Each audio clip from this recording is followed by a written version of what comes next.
Hey, hey, hey. We are live with a very fine friend of mine in this online space, Joe Nicassio. We found each other a while back. I don't even remember exactly when it was. That's less important. What is important is that Joe and his experience, his knowledge, and his ability to actually bring it big should be a beacon to all of you, all of us. And this is something I've been tooling with for a long time. So I'm really, Joe, welcome. I'm delighted to have you here. Take time from your schedule and join me. Thanks for having me, Paul. I think so many people today are doing what they think they should be doing instead of really coming, like they're doing what other people are telling them what to do instead of really coming from the heart, soul, guts, and balls, like come and I think the more we can tune into what's really going on in our heart and our soul, and we can express ourselves. So I really appreciate what you stand for in terms of, let's take off the veneer and let's get down to the heart and soul of things, and truly express ourselves at a much deeper level. I think life is like an iceberg, and so often we see the tip of the iceberg and we don't go those two or three or four other levels deeper. And so let's bring it on. Let's go deeper and let's talk about things that really matter in terms of succeeding in this business and succeeding in life. Because, it's not just about making more content every day, and it's not just about, making a buck, but, you can't make a dollar if you can't make a difference, and That's great. Yeah, I agree. Um, you already brought up so many things, and in fact, I feel a kinship with you because you are coming from a very pure-hearted place. Your desire is to make a true difference. And it's worth pointing out here, we can begin this with um, the pillar of this online, well, of the business world that you logged many, many years with, Jay Abraham. You know Jay and the inner workings of how he has been able to teach what he does, and you internalized that and became the pro that you are, with all of his good graces. Can you speak to that a little bit, please? sure. And I met Jay at a very interesting time in my life. I have electrical engineering background, technology. I made a million and I lost everything. And somewhere between the mental meltdown and the rebuilding my life, I met Jay Abraham, and I had the blessing to be mentored by somebody who is the $30 billion man, and he is a walking encyclopedia. He's a walking thesaurus about marketing, and there's nobody. There's I would say, there's only maybe he's in the top three or five in the world Yeah. in terms of people that have this level of expertise. And what a blessing the first thing I did is I received something in the mail. It was from Phillips Publishing or Tony Robbins about an event that Jay was doing, and it was $5,000. And this is after I lost everything. So I put $500 on a credit card and I prayed, and I went to the event. It was mind blowing. And after that event, Jay's office called me and said, "You know what? You want to come to the next event?" I said, "I'd love to. I'm still trying to pay for the first one." And they said, "We know. Can you barter?" And that, I got to tell you, barter, one of Jay's courses is Confessions of a Barter Baron. And I learned so much. And I go, what's barter? What could I do? And they said, we need transcription. So they sent me boxes and boxes of audio cassettes of 30 years of Jay Abraham marketing think tanks, sorted by 30 different topics. And I listened to them with a yellow pad and my hand on a rewind button on a cassette player. And I listened to these things and word for word took this genius stuff from Jay and other business people and other business leaders. And this stuff went from audio to yellow pad. And then I went over it again I cleaned it up and summarized it from yellow pad to computer, summarizing it. And all of these transcriptions ended up going in the J. Abraham Marketing Encyclopedia. I don't know. I mean, it was truly a Mr. Miyagi type, wax on, wax off type of thing. I didn't even know that I was helping put together a marketing encyclopedia at the time, but wow, what a powerful experience. I got to spend 7 years around the guy. I went to probably 12 of his paid events, worked in his office, sold some of his programs. Um, you know, uh, it's so funny because when you have the chance to work with somebody like that, and I've learned from other people as well. I've put about 25,000 hours learning my expertise when I tallied it plus. But then I get on the internet and there's these kids saying I just graduated from high school and I think we should share notes because we could learn from each other. And it's like, okay, 19-year-old, teach me what you got, show me what you got. It first of all, because you just brought up something that is extremely juicy and valuable to talk about for a moment, I want to respect what you ended up doing with what I hear in there. This guy, Jay Abraham, for those of you who don't know, Google Jay Abraham and you will know. What Joe is saying is absolutely correct. He is one of the top, very, very small handful of monster uh, talents in the business, money making, business growth. Genius is an appropriate label. Yes, genius is an approach, right? And to hear his podcast, to hear him talk is it's wonderful. You found yourself in a situation where you listened, re-listened, transcribed, and the repeat of all of that in your mind to, ears, mind to pencil to typewriter really drills in all of that with the repetition required to actually embody all of that, right? Yeah, I can channel Jay. Yeah, exactly.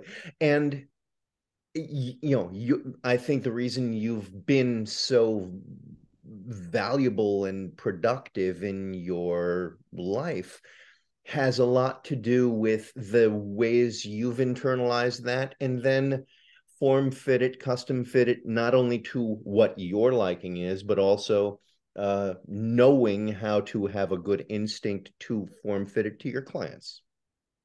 Yeah, I got to tell you a story of this transition because I was this technology person. That was my identity. And I was doing all this stuff with Jay, and I had a list of the top 10 marketing mistakes that almost every business makes. And I was at a trade show where there's hundreds, like thousands of booths. And I'm going booth to booth with this checklist of the 10 mistakes. And almost every business, I would say, 99 out of 100 were making multiple mistakes on that list.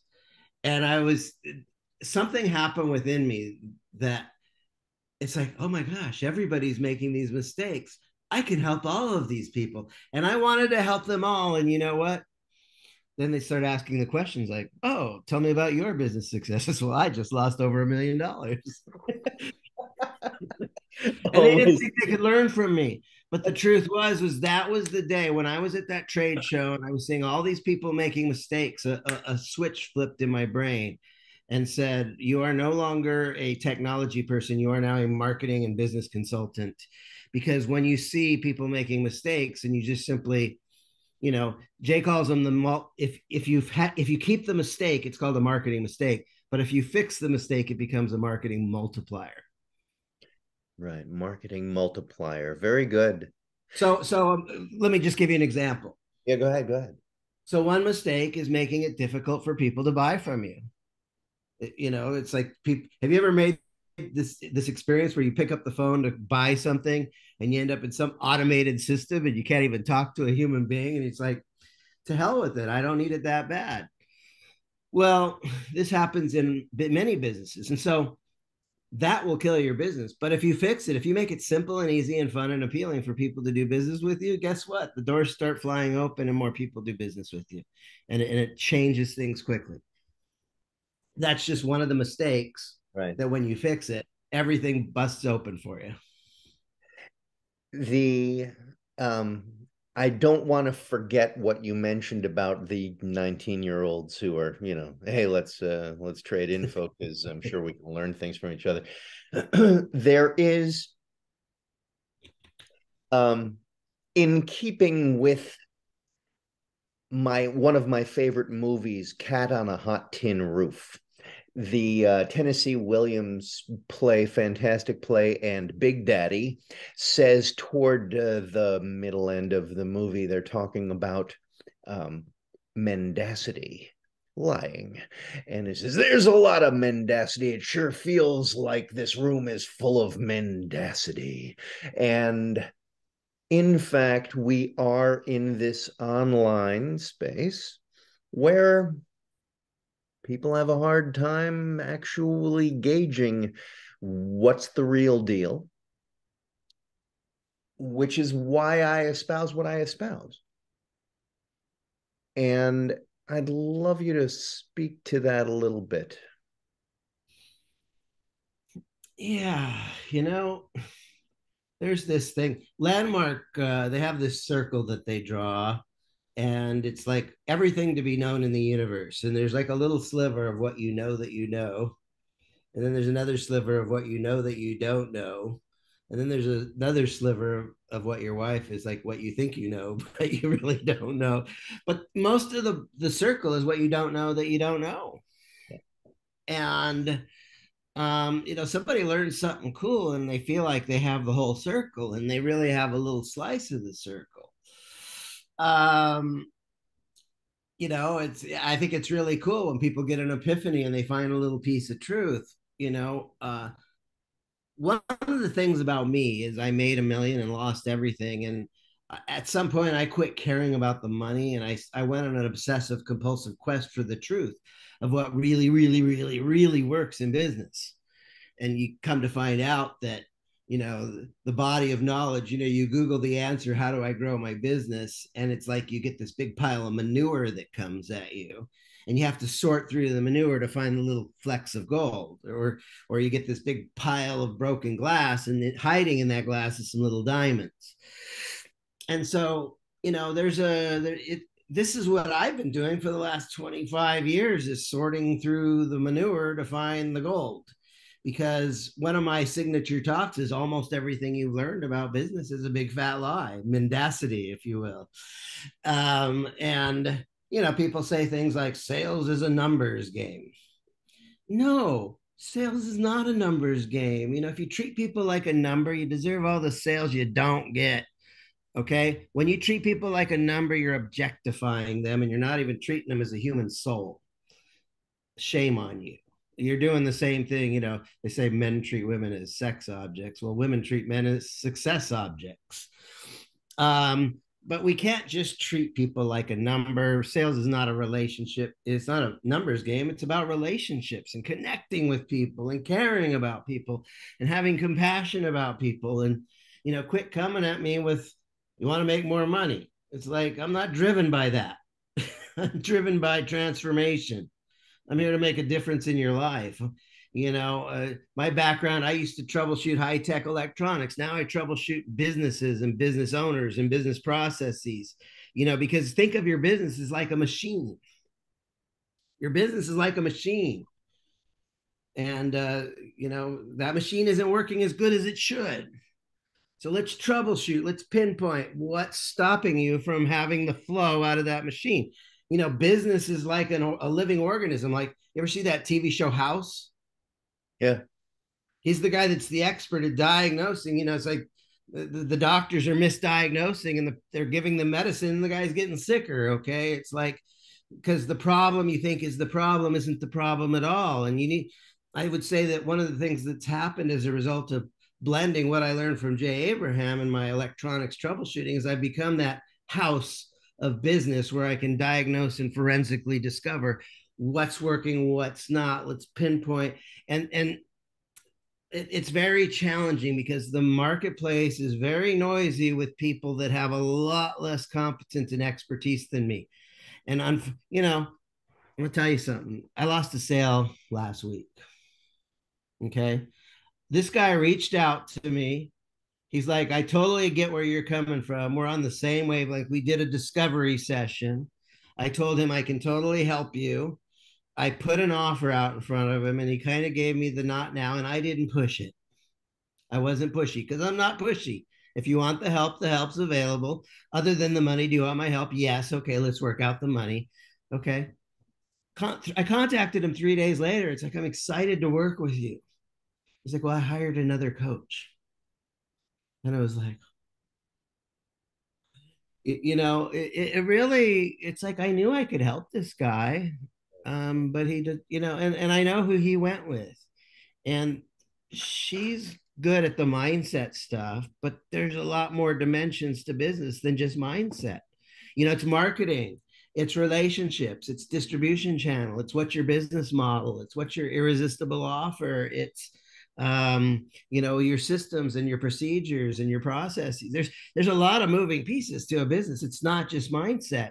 And so he will get good coaching about mindset from the mindset coach, but he won't get the holistic, how to build a business that truly works.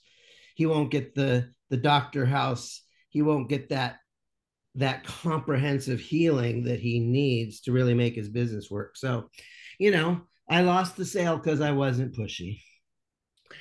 Yeah, I find I agree with you. My heart goes out to a lot of folks who aren't ready and they choose to go in some other direction. And I get why they hesitate. I get why. I know why. I am not pushy. I'm not interested in convincing anybody of anything, right? Um, Let me share something. He'll be back.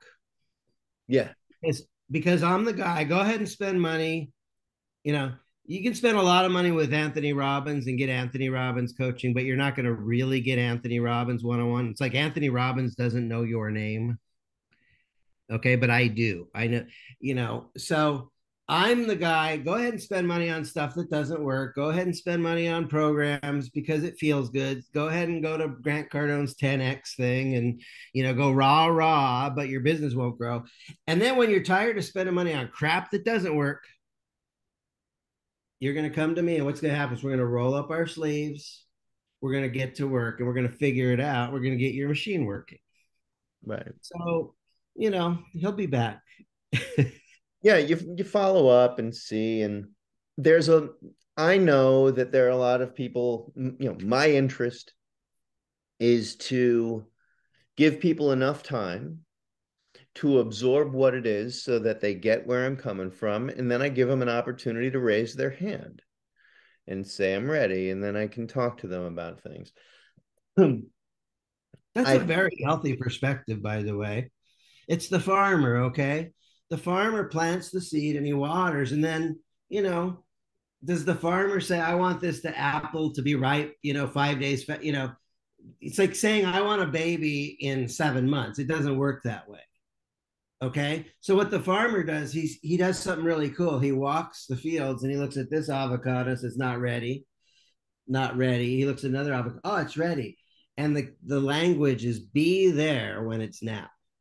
right, nice. When it's ripe, when they're ripe and they're ready, when the student's ready, the teacher appears, they will raise their hand and they say, I'm ready. Hmm. And there's no pressure, there's no convincing. So my question to you, like a lot of my folks in the group, The art of face they dancing. yes, the face dancing. Wow. A lot of you exude an understanding of what it is that you believe in, and when we speak here we're both very comfortable at explaining with a relatively concise gesture of truth. Can you offer a little bit of your wisdom uh, to anyone paying attention right here about how you would summon your most compelling sense of your truth? Um, I would say it's situational and contextual. A lot of times I just sit around and breathe, okay, without any assertion of the truth. When I am in front of a person, I start asking questions. And so I think one of the paths to the truth is through asking questions. If I say it, you can doubt me. If you say it, it's the truth. So, what's going on with you? What's going on in your business? And, when you seek the truth and you know the truth, when you understand the truth of what works, and that's, there's all kinds of different truths. But one of the things that I do, one of my filters is, does it work or does it not? Is it effective or is it ineffective? Somebody says, well, I want to start a business. I want to blog for dollars. Okay. It's like, good luck with that, because my reference of what it takes to actually write a blog and have people find you in the middle of the internet and have people actually find you and then actually turn that into monetization, I know that that is a path that's going to take you a long time. Okay. So I ask questions and then I have reference to what I understand is true and not true, what is effective and what is ineffective. And so the more, it's like, why are you starting this business? Okay. And they say to make money. Right away, I know there's a problem, because the purpose of a business, I want to make money. I want to make millions. Are you lazy? Are you stupid? I'm looking for a few lazy, stupid people that want to make millions of dollars. I could sign up people all day with that promise, but unfortunately, that's not the truth of how it works. And so when somebody says, I want to make money, then the question is, that's a receiving goal. What are you going to give in order to receive? I haven't figured that out yet. So the purpose of a business, see, this is a J. Abraham. This actually comes from Dr. Peter Drucker. The purpose of the business is to create a customer. And because the purpose of the business is to create a customer, there's two and only two functions: marketing and innovation. Those are the things that make the business work. Everything else is an expense. Okay. So who is your ideal customer and what problem? Ideal customer, what problem do you solve for them? You can answer that. Let me just go ahead and ask that. Who's your ideal customer? What problem do you solve for them? Are you asking me? Yeah, I'm asking you. My ideal customer is a grown up, often post corporate person who's interested in finally expressing and explaining the things that they truly care about in an offer that comes from their heart, that solves an issue that they've been marinating while working for someone else for a long time. What I solve is their way of saying that stuff unlike anybody else, unapologetically and fearlessly articulating all the little components that most people only dare to think. Yeah. And we could probably talk for another 30 minutes about your ideal customer, because there's so many layers and depth to it. Yeah. So when somebody says, I want to start a business to make money, well, that's selfish of you. But here's something I learned from Jay Abraham: the most selfish thing you can do is be selfless through service. Mm. There's a Mormon scripture that says, he who is in service to his fellow man is in service to the Lord. If you want to receive a lot, you can't expect to receive if you're not willing to give. And so the question is what are you going to give? And so, there are just things that I know to be true that are reference materials that I've sorted out. And so when I start talking to people, it's then It doesn't take me long. I can talk to somebody for 2 or 3 minutes and start figuring out like the thinking, the errors in their thinking that are leading them off the path to true prosperity and profitability and serving people and getting paid for it. So when people say sales is a numbers game, I'm like, stop.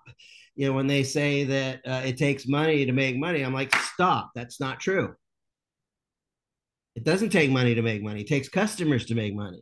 Actually, Uh-huh. there's four ways to make money. There's I work, my labor. I can make money through I work. There's others work.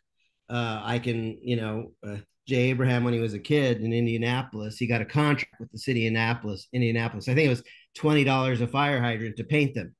And so what he did is he got all his friends together and he paid them $10 a fire hydrant to paint the fire hydrants while he sat in his car and read comic books.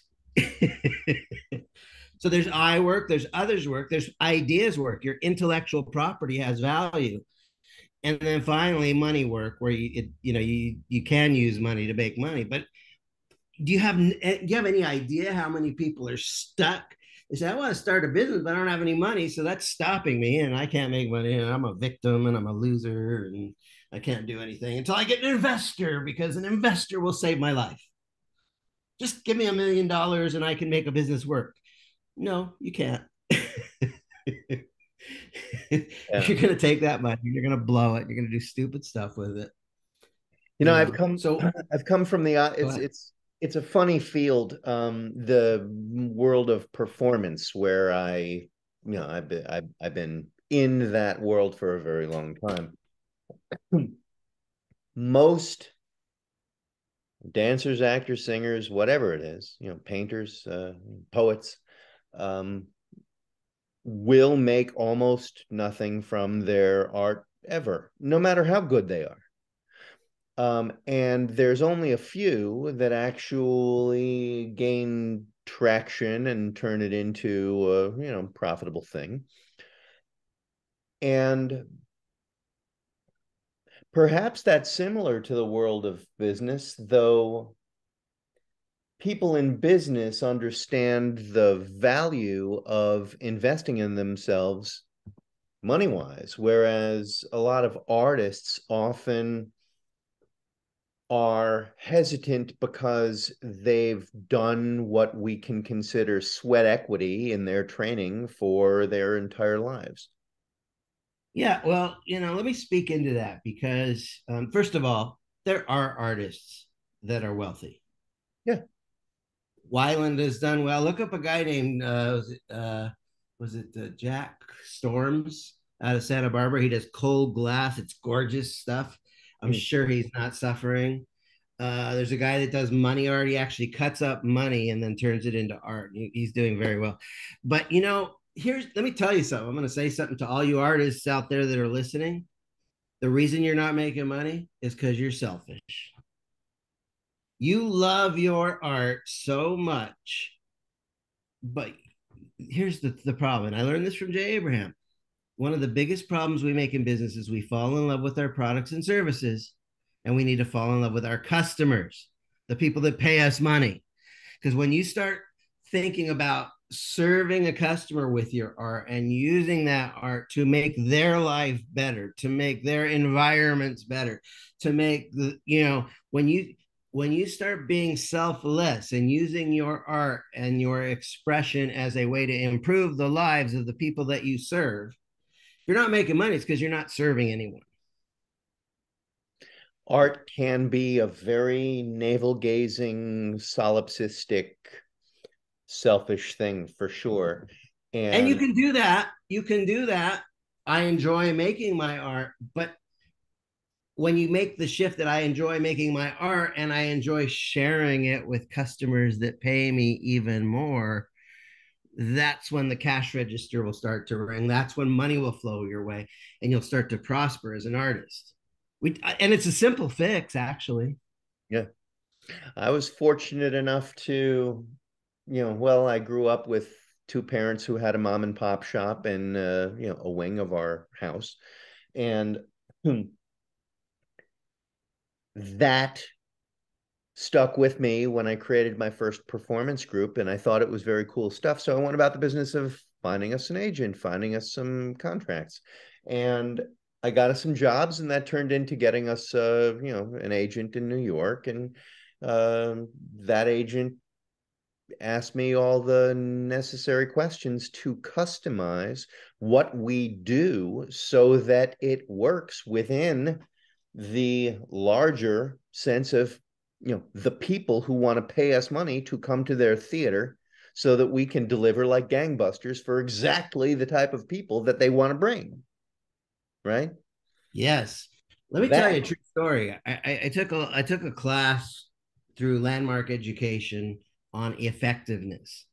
And there was a girl in the class. She was an actress and she was pretty and she was talented. She was trained. She had demo reels. She did martial art. I mean, she had all the stuff of being a successful actress, but she was going on auditions and not getting the gig. And she was going on auditions and not getting the gig. And during this class, she really came to the understanding that her intention was, if I get the gig, it'll help me with my rent. If I get the gig, it'll help with, and that wasn't really working for her. And so during this class, she invented a new possibility, and that was, I'm going to be a massive contribution to the audition. I'm going to be a massive contribution to the success of the project and to the director, the producer. Okay. And you know what? During this 12-week period, that was the only thing that shifted, was paying for my rent versus I'm going to be a massive contribution to the success of this project.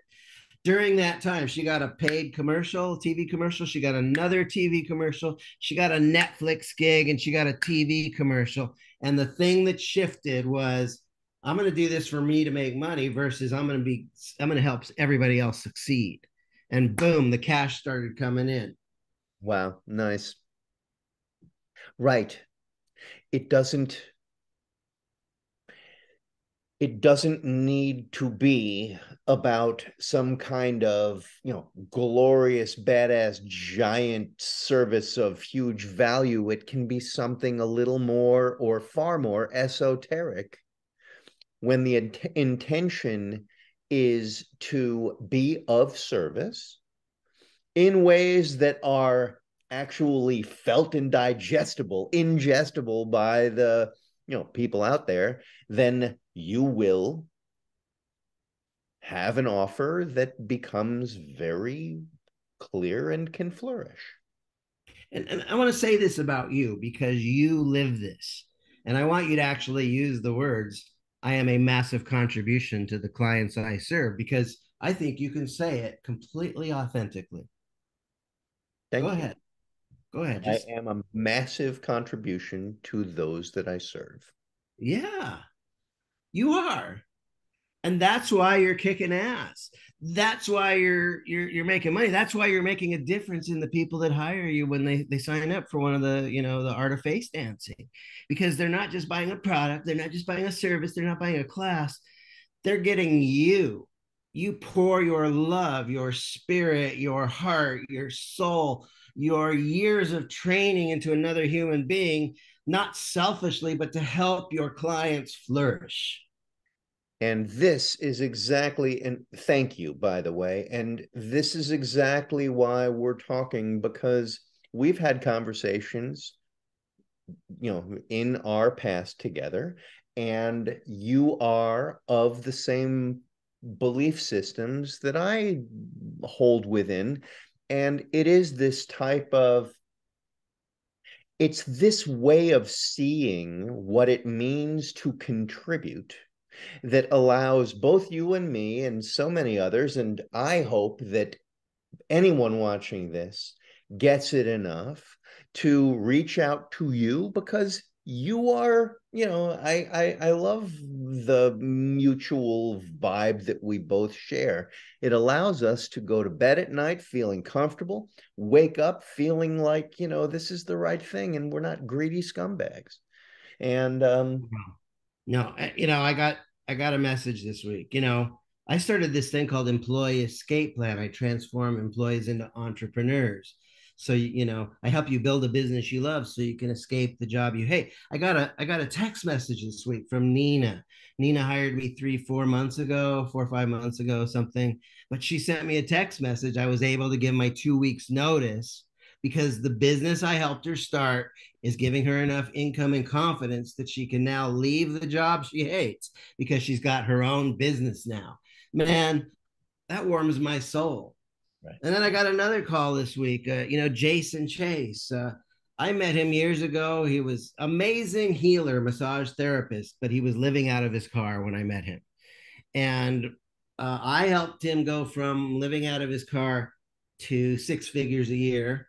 In exchange, I did a barter with him. I got 90-minute massage every week for a year to heal me. Who got the better deal? Right, exactly. It should feel like a so, win-win, and it was. so I helped him build this business, but about 2 months ago, he injured his shoulder and he couldn't do the massage. He had to take a break. And so he started a pet sitting business, dog walking in Santa Monica, Venice area. Guess what? He let me know that the stuff that he learned from me, even though he had to take a break from the massage, the stuff he learned from me allowed him to get his dog sitting up to $700 a week in the meantime while he's healing himself up. And Fantastic. that makes me feel good. Right, right, right. Because the principles are the principles. That's And right. and when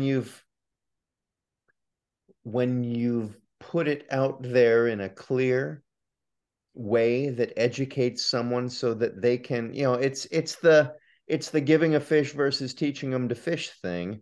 And this is what I think both of us are interested in very much. Teach folks how to fish and they'll, eat for the year. Teach a man to fish, and he'll buy a bunch of expensive fishing equipment he only uses once a year. They'll ram their boat into someone else's out of sheer idiocy and fuck everything up on the No, but wharf. it's true. It's true. If you can give people the skills to hunt and kill and put food on their table, and one of the things that I've had to articulate is this idea of self-reliance. Now, self-reliance is not an uncommon idea, but a lot of people aren't self-reliant because they're employer reliant or government reliant or Sure. charity reliant or family reliant or spouse reliant or MLM reliant or whatever. And when you can actually take your knowledge, your mind, your heart, your hands, and go into the marketplace and serve somebody and get paid for it without going through an employer, you know. Here's one of those profound thoughts. Did you know we're all self-employed? If you have 100 customers and you lose one, you're self-employed with 99 customers. If you have a job, you're self-employed, but you have one customer and you're letting them call all the shots. Yeah, right. And Yeah. even if you're unemployed, this is the one that really fries everybody's brain. When you're unemployed, you're self-employed with no customers. So we're all self-employed. The embracing that is uh embracing that is liberating because it then empowers you. You can perhaps not know how to do something with that knowledge at first, but it's very attainable if you put your hand on a rock, look up in the sky, and say, "It's up to me. I'm going to make something happen." I'm going to go serve somebody and ask them to get paid. Right. That's nice. Um, Joe, how do my fine pirate crew reach out to you? There's a couple different ways. I do have a free Facebook group. If you go to businessincubatorcommunity.com, businessincubatorcommunity.com, it's a free Facebook group that'll forward right into the group. Um, you know, if you go to, I also have a schedule page if you want to talk to me. Let me buy you an hour of my time. Go to schedule.employeeescapeplan.com. That's schedule.employeeescapeplan.com. And let me buy an hour of my time. Let's have a conversation. Love to help people. Fantastic. This is great. And of course, Joe Nicassio and I will be tagging you on this so people can click on you and find you there. Um, in an ever ongoing series of discussions with you. It's always a pleasure, really. I mean that. But, I love what you're doing. I think of us as unlikely partners, but we're partners in this, in the sense that you're like this thespian actor guy that I probably would, but you're teaching that as a business skill. Yeah. And it's a badass business skill in a world today where people are scrolling their social and they see videos and they're all like, I'm a talking head. I'm a talking head. Would you Right. like to be a talking head like me? No, I don't want to be like that. Stay away. That's that's You're the right. guy that teaches people to be animated and get a little crazy and emerge from the container that they've been forcing themselves to stay into for so long. And when people actually get out of their shell, we get to actually see a lot more of them.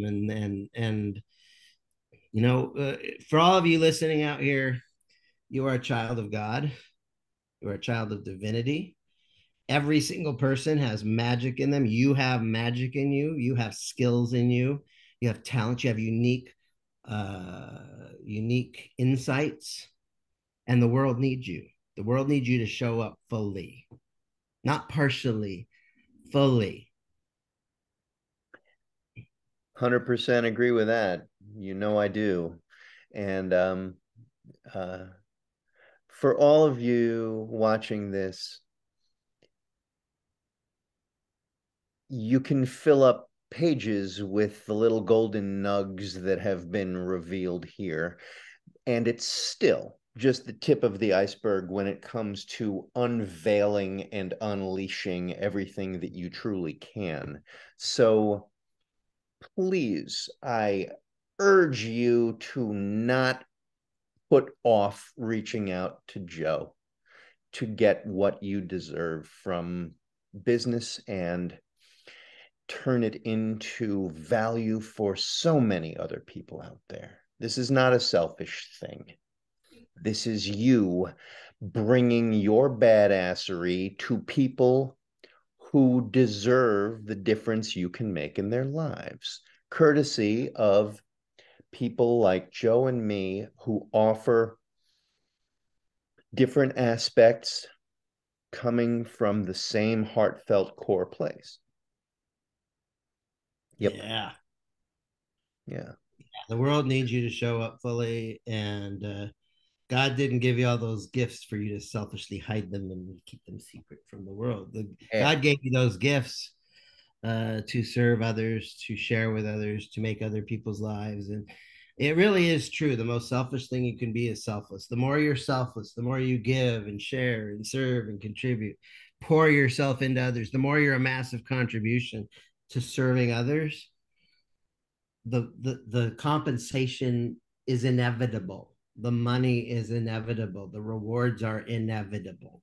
It will come. It will flow. You're absolutely right. Joe, this is a true pleasure as always. And It's been thank fun. yeah, thanks for joining me, man. I want to just say that you're doing a good job of putting the FU back into fun. Yar, matey, yar. FUN. Seeing as how we're spelling, it's the pirate alphabet. A-E-R. All right, brother. Thanks for Terrific, having man. me today. Thanks. Really.